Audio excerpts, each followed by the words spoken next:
عصر کے بعد اسٹڈی کرنا پڑھائی کا اعلیٰ وقت کیا ہے؟ کیا عصر کے بعد دنیاوی اسٹڈی کر سکتے ہیں؟ شریعت کے اعتبار سے کس وقت پڑھائی کرنا صحیح ہے اور کس وقت نہیں؟ ایثار صاحب انڈیا سے، دیکھیں عصر کے بعد بھی آپ اسٹڈی کر سکتے ہیں، دنیاوی بھی دینی بھی۔ تو ہونا یہ چاہیے کہ آپ فجر اور عصر کے بعد ذکر کا معمول بنائیں، کیونکہ یہ سنت ہے، آپ صلی اللہ علیہ وسلم کی بہت زیادہ ترغیب ہے۔ آپ صلی اللہ علیہ وسلم نے فرمایا جس نے چوتھا کلمہ لا الہ الا اللہ وحدہ لا شریک لہ لہ الملک ولہ الحمد وہو علی کل شیء قدیر 100 دفعہ صبح 100 دفعہ شام، چوتھے کا لفظ حدیث میں نہیں ہے، کلمہ ہے حدیث میں، کہ یہ 100 دفعہ صبح 100 دفعہ شام پڑھا اس نے، تو آپ صلی اللہ علیہ وسلم نے فرمایا کہ اس سے زیادہ کوئی نیکیاں کر ہی نہیں سکتا سوائے وہ شخص جو اس سے بھی زیادہ دفعہ پڑھے، اور بنی اسماعیل کے غلام آزاد کرنے کا ثواب ملتا ہے۔ اسی طرح تیسرا کلمہ ہے سبحان اللہ والحمد للہ ولا الہ الا اللہ واللہ اکبر۔ آپ صلی اللہ علیہ وسلم نے فرمایا یہ کلمات ایسے پیارے کلمات ہیں کہ سورج ان سے زیادہ اچھے کلمات پر طلوع ہی نہیں ہوتا، وہ کما قال صلی اللہ علیہ وسلم۔ تو صبح اور شام نا، فجر کے بعد اور عصر کے بعد ذکر کا یا درود شریف کا معمول بنانا چاہیے، استغفار کا، لیکن اسٹڈی کرنا بھی جائز ہے، تھوڑی دیر ذکر میں لگتے ہیں، تسبیح میں لگتا ہے، اس کے بعد آپ اپنی پڑھائی کریں۔ رہا یہ مسئلہ کہ شریعت کے اعتبار سے کس وقت پڑھائی کرنا بہتر ہے کس وقت نہیں ہے، دیکھیں اس میں شریعت خاموش ہے، کیونکہ یہ میڈیکل سائنس کا مسئلہ ہے، یہ شریعت کا مسئلہ نہیں ہے۔ تو میڈیکل سائنس اور جو ماہر حکیم ہیں وہ کہتے ہیں صبح کے وقت انسان کا دماغ بہت فریش ہوتا ہے، تو اس وقت جو چیز یاد کی جائے دماغ میں اچھی طرح سے بیٹھ جاتی ہے، دماغ فریش ہوتا ہے۔ سب سے بہتر جو ہے نا پڑھنے والوں کے لیے جو ایک فارمولہ ہے جو میں بتا رہا ہوں آپ کو، اگر آپ نے اس پر عمل کر لیا تو آپ کے تھوڑے وقت میں بہت برکت ہو جائے گی۔ وہ یہ کہ آپ رات کو عشاء کے فوراً بعد سو جائیں، تقریباً 9 بجے آپ سو جائیں۔ ہے مشکل، میرے لیے بھی بہت مشکل ہے، لیکن عمل کریں۔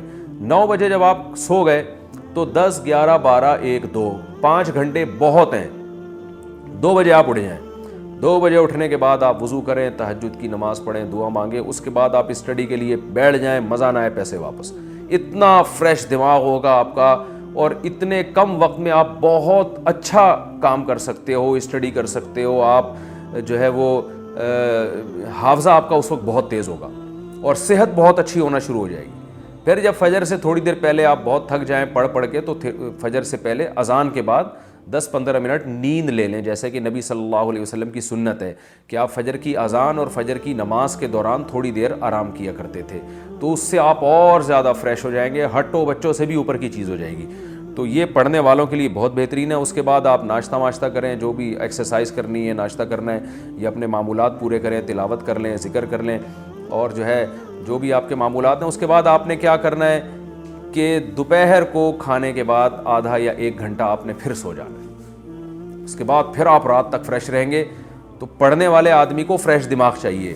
آج کل جو پبلک کی روٹین چل رہی ہے اس میں دماغ فریش نہیں رہتا، محنت زیادہ کرنی پڑتی ہے، دماغ کو تھکانا پڑتا ہے، اس کا آؤٹ پٹ بہت کم ہوتا ہے، اور اس دماغ کی تھکاوٹ سے صحت برباد ہوتی ہے، دماغ خراب ہو جاتا ہے۔ آپ پڑھے لکھے لوگوں کو دیکھیں جو میری اس وقت مسائل سن رہے ہیں، ان کے علاوہ کی بات کر رہا ہوں، اکثر پڑھے لکھے لوگ میں نے بیچارے تھوڑے سے اب نارملی دیکھے ہیں، یعنی جو پھر بتا دوں جو میری اسپیچ سن رہے ہیں ان کے علاوہ کی بات کر رہا ہوں۔ وجہ کیا ہے؟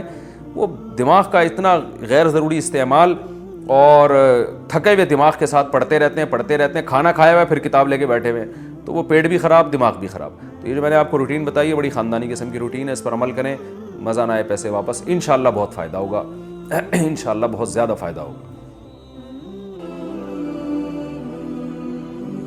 Ask Mufti Tariq Masood.